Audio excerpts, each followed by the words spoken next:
Durga the ఉ ఉకారము విఘ్ననాశనం, అంటే విఘ్నములను తీసేస్తుంది ఆవిడ.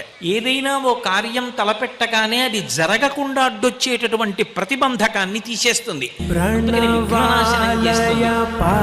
రోగనాశనం, శరీరానికి వచ్చేటటువంటి రోగమును పోగొట్టి ఆ శరీరము ఆరోగ్యంగా ఉండి భగవతిని ఉపాసన చెయ్యడానికి కావలసిన శక్తిని అనుగ్రహిస్తుంది. కాబట్టి గత జన్మలలోనూ ఈ జన్మలోనూ ఇతపూర్వం చేసినటువంటి పాపములు ఏవున్నాయో ఆ పాపములు ఆవిడని అనుగ్రహాన్ని పొందడానికి వెళ్ళేటటువంటి మార్గంలో అడ్డొచ్చి ఆవిడ వైపుకి నడవకుండా అడ్డుపడకుండా తొలగిస్తుంది, పాపములను తొలగిస్తుంది. కాబట్టి ఆ అకారము చేత శత్రుభయాన్ని తీసేస్తుంది.